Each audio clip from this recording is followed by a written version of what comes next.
This video was a very hard one for me to write because of how much difficulty I have talking about Land of the Lustrous. Normally I find it pretty easy to formulate my thoughts on a piece of media based on different aspects of it, but I had a lot of trouble doing that with Land of the Lustrous, because although it does have aspects that I genuinely loved, it also has so many aspects that just brought it down for me and made it a less enjoyable read.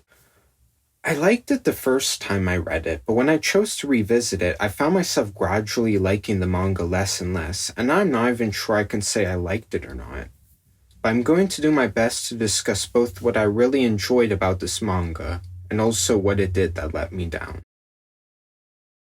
I want to start out with the aspect I felt a bit more positively about, which was the art.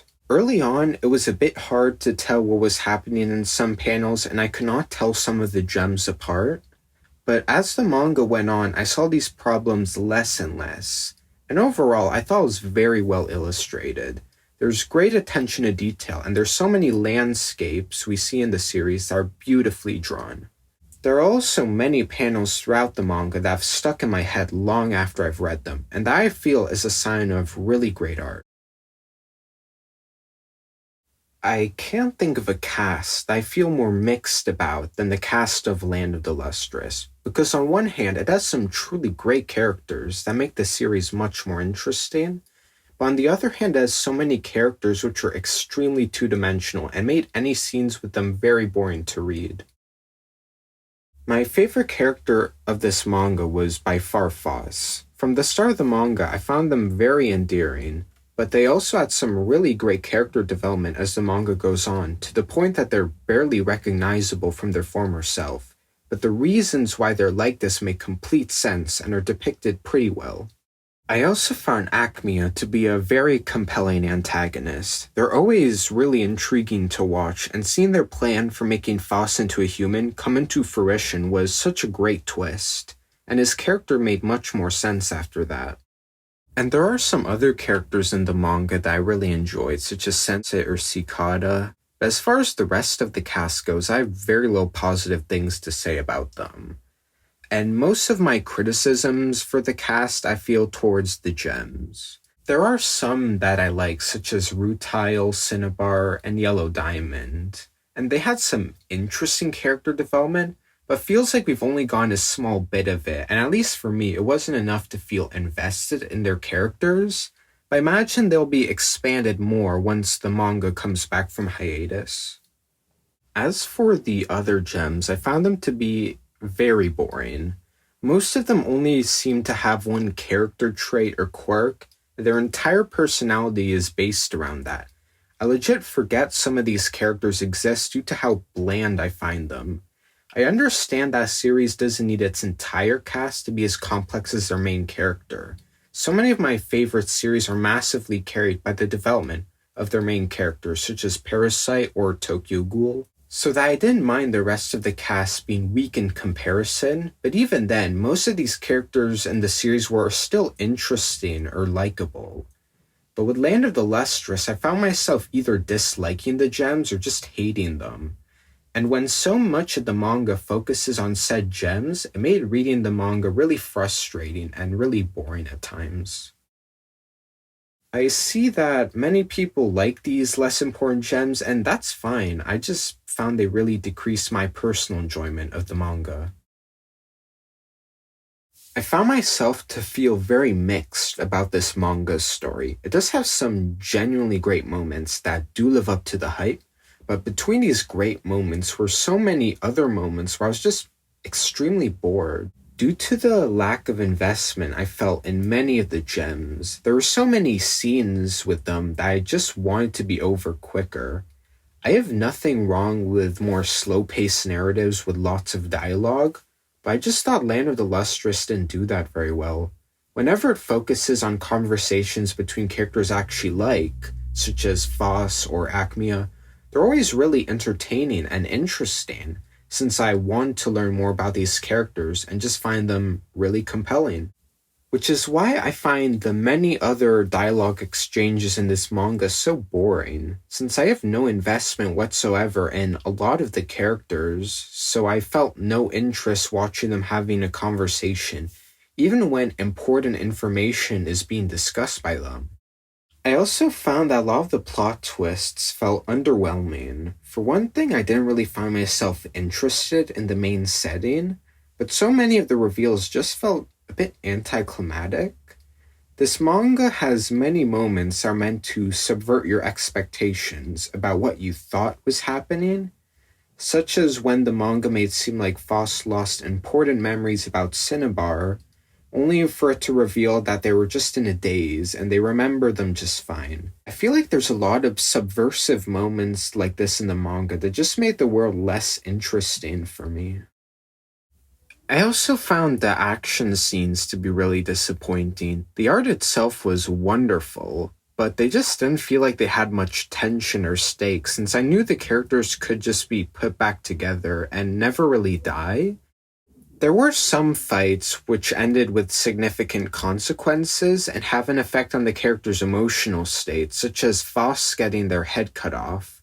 But due to the lack of tension in the fight beforehand, these moments weren't nearly as impactful as they could have been.